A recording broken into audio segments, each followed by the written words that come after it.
She may not like our questions last hearing. Paunahin na muna natin siya. So, Kong Franz, please proceed. And then I will recognize you after. Kong Dante. Kasunod, madam eh. Medyo nauna lang po siya ng 1 second. Problema dito, no? Talagang bratinela to the max, no? Na ayaw na nga. All amenable that we have kept that tradition. No longer questions are being asked.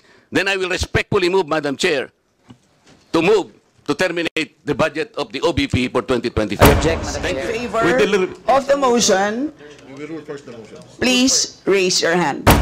Those who are not in favor of terminating, raise your hand. So, ibig sabihin, wala po ni isa na dumating from the Office of the Vice President para sumagot ng mga tanong ng ating mga colleagues, Madam Chair. That is correct. Madam Chair, kahapon kasi hindi na kami pinagtanong sa Office of the President. Tapos ngayon naman, wala naman yung Office of the Vice President para tanungin namin, Madam Chair. So, Madam Chair, hindi ko maintindihan kung bakit yung two highest position in the land natin ganito sa ating budget hearing sa Kongreso, no? Madam Chair, isang insulto sa mamamayang Pilipino at sa mga kinatawan dito sa loob ng Kongreso na hinalal ng mamamayan. Ano? Ang hiling natin makapagpaliwanag ng accountability at ang hiling natin ay maglinaw, no, ng mga, kasi marami pa po tayong tanong kaugnay dito. She may not like our questions last hearing, Madam Chair. She may not like being questioned about the OVP expenses. She may not like sitting with us here in the House. But, Madam Chair, she is accountable to the people and she has this sworn duty to the Constitution, being the head of the agency, to be here, no, para po ipagtanggol or malaman natin yung budget niya, Madam Chair. So, yun lang, Madam Chair, as a manifestation. Thank you, Madam Chair. Madam Chair, may I manifest also? Kong Arlene? Sorry, Kong Franz. Madam Yes. Chair, pwede ba kami naman muna? Hindi naman sunod-sunod na sila na lang. Madam Chair, please. So, Madam Chair, so wala pa naman po tayo sa... May I raise a parliamentary inquiry, Madam Chair? Before you proceed, I'd like to remind our members for orderly proceedings, please wait to be acknowledged Yes, before you pero... speak. So sa ngayon po, dahil nauna po si Kong Franz, paunahin na muna natin siya. So Kong Franz, please proceed. And then I will recognize you after. Kasunod, madam eh. Medyo nauna lang po siya ng 1 second po. Di ba ang ating tradition, unang minority, pagkatas majority? Wala pa po tayo sa interpellation, Kong Oo nga Dante. po, pero maski na sa manifestation, dapat ganun din. Nauna lang po siya, so yes po. Kong Franz, please proceed. Thank you, Madam Chair. So, ang ibig sabihin nito ay kahit na binigyan natin ang Office of the Vice President na second time around na magpaliwanag do sa budget at magkaroon tayo ng pagkakataon na siya ay matanong dahil ito naman po talaga yung mandato natin dito sa Kongreso, no? Mabusisi yung budget. So ang ibig sabihin po nito ay binoboykot niya tayo. Pagboboykot ito, Madam Chair, dahil wala pang akong natatandaan na ahensya ng gobyerno o executive branch na binoykot ang Kongreso dito sa budget hearing and deliberation. So ang ibig sabihin, Madam Chair, betrayal of her oath of office. Kahapon nakita ko yung kanyang video na ginagalang niya yung power of the purse ng Kongreso. Alam niya na tayo po yung nag-allocate or nagbabudget or nag-approve ng budget ng lahat ng ahensya. So dahil pinapaubaya niya na sa atin ito, na hindi niya man lang i-defend, kasi ang laki-laki nung, Madam Chair, yung budget for socio-economic program delivery, socio-economic projects and stakeholder, ang ibig sabihin ba niyan, inaabandona niya na yung pinaplano niya siguro na mga constituents niya, na bibigyan niya nitong mga programs na ito. So, Madam Chair, so, ang problema dito, no, talagang bratinela to the max, no, na ayaw na ngang matanong, no, umiiwas sa mga tanong, at eto pa, no, kapag gusto nating tanungin, parang hindi uma-attend doon sa ano, no. Kaya talagang Madam Chair, siguro later on, kung ano yung later on na lang po, Madam Chair, yung aking magiging pasya, no, dito sa magiging budget at recommendation sa budget ng OBP. So, pasensya na po ang taong bayan, binoykot tayo ng Vice President. Salamat, Kong Franz. Kong Marcoleta, you're now recognized. Salamat po, Madam Chair. Yung hindi po pagdating ng ating pangalawang Pangulo ngayon, ang suspecha ko po ay dahil sa nangyari na mga pagtatanong nung nakaraang pagdinig. I have heard the volume and the barrage of questions asked by members of this committee to the Vice President. Despite the fact, Madam Chair, I heard her several times saying, I forgo the opportunity of defending the OBP budget for 2025 by question and answer, and I leave it to the House of Representatives to decide on such proposal as presented. That was the template of an answer given by the Office of the Vice President. Madam Chair, napilitan po akong mag-raise ng parliamentary inquiry. I think I have earned this. If I survive my term up to next year, I would have survived also, or I would have completed 18 years in this institution. And in this length of time, I have observed a tradition. The tradition is the two highest positions of government, namely the Office of the Vice President and the Office of the President, are not traditionally subjected to questions. I have observed this for so long a time. May I refresh the memory of the members of this committee, Madam Chair. In 2022, the Minority Leader, Honorable Libanan, citing courtesy to the Office of the Vice President, took only about 13 minutes to move for the termination of the budget of the Vice President. And after that, the Majority Leader seconded the motion. That was 2022, Madam Chair.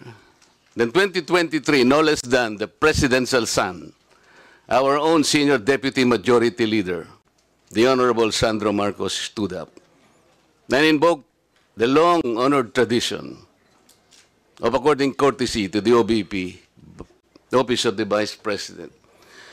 And in the same manner, he moved for the termination of the Office of the Budget, the consideration of the budget of the Office of the President, Vice President. I also recall, Madam Chair, that it was terminated. And with the full consternation of Honorable Franz Castro, who then objected, but her objections were never heard until she moved to make up record by way of manifestation her objection.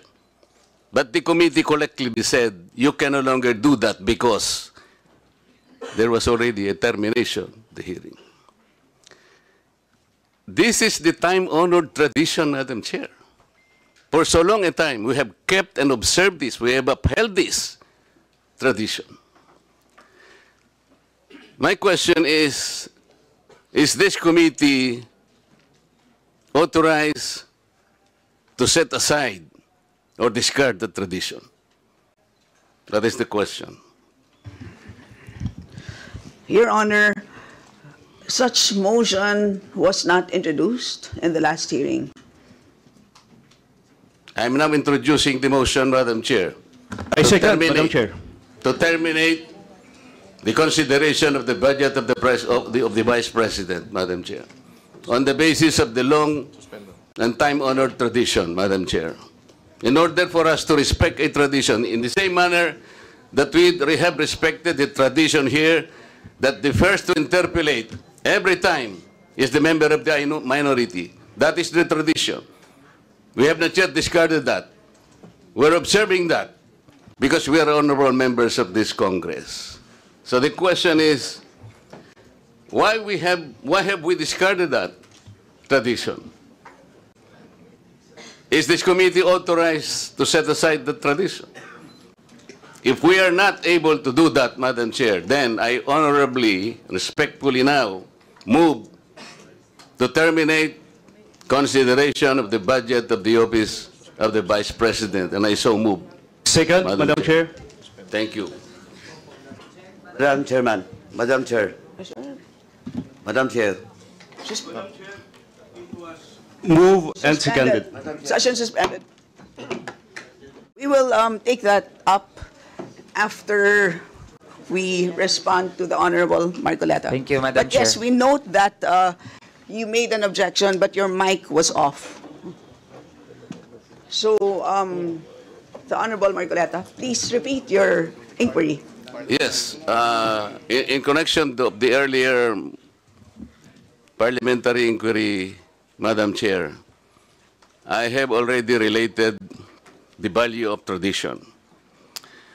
Parliamentary procedures, Madam Chair, grow from or are enriched by traditions, experiences, and precedents collectively gathered by the House of Representatives over years, and the institution keeps them well.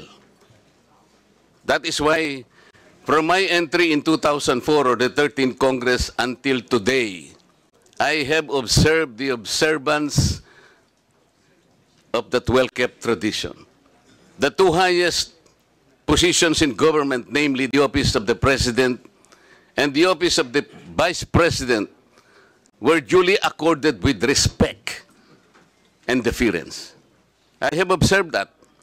That's why I have relayed to you earlier, in 2022, the Honorable Libanan, invoking courtesy, took him only 13 minutes to dispose the office of the Vice President. And that was quickly moved, quickly seconded by no less than our majority leader. That was in 2022. I'm not going by record, Madam Chair. 2023, I said, no less than the presidential son, our own senior deputy majority leader, stood up and said that in line with the time-honored tradition of according courtesy to the office of the Vice President, I move to terminate the budget briefing of the OBP. And I can recall the Honorable Castro strongly objected. No, Manuel. No, that's in 2023. This is by the record.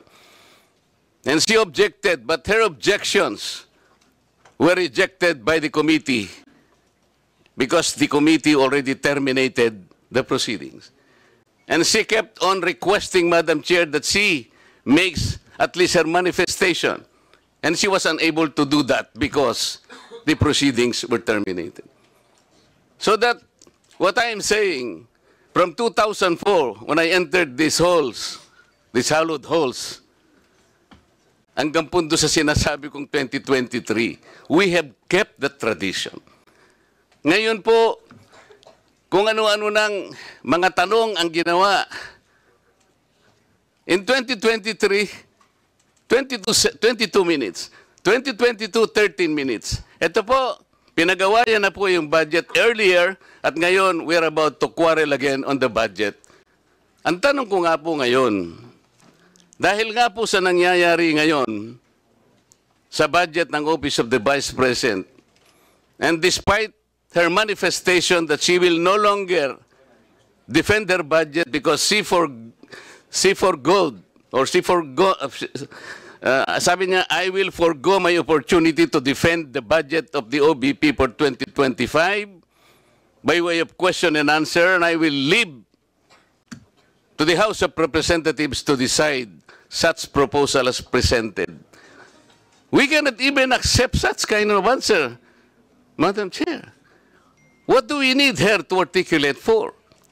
So ang pinag-uusapan po natin, wala na po ba yung respeto sa tradisyon na yun?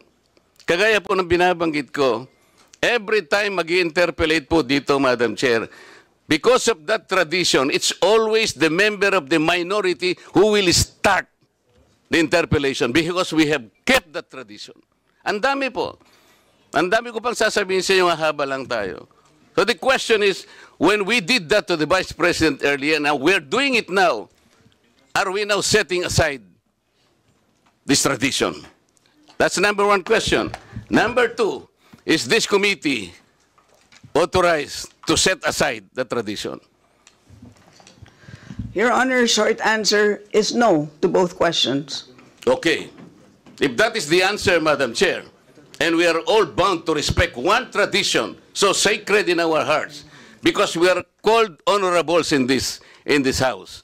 We cannot be honorables if we cannot honor our own tradition. We are defined by what we believe as a tradition in this house.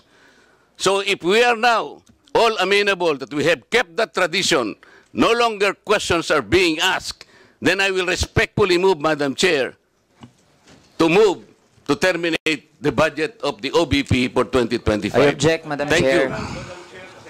I object. Madam Chair, I There's a object. motion to terminate the budget briefing of the OVP, but there is an objection, so we divide the House. The chair has decided to divide the House. So those Madam Chair, in favor as of the motion. a rule, we usually deliberate Those- before we vote. Those in favor We of the motion, please raise your hand. Those in favor of the motion to terminate the budget briefing of the OVP, please raise your hand.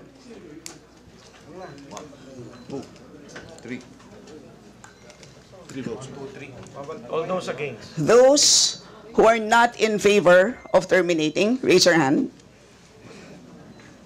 For non-tradition.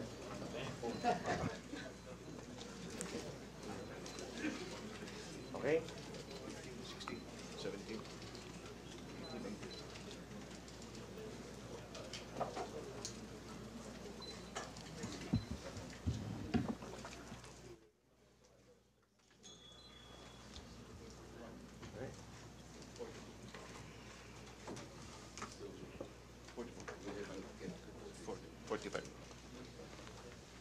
Three in favor, 45 against. 3 in favor, 45 against.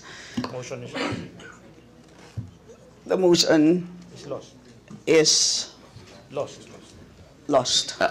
Madam Chair, I thought we have kept the tradition. The tradition is no longer ask any question. That was the tradition. So why are you voting against the motion? The majority of the will It's- is it's- always respect. It's The will of the inconsistent majority with the is always tradition that respected. we have already agreed to observe. So we will Yes, Madam proceed Chair. to the next. You mentioned earlier that we will keep up the tradition. You said no. Earlier, For no, orderly we voted proceedings, I against. remind the members to please wait to be recognized before speaking.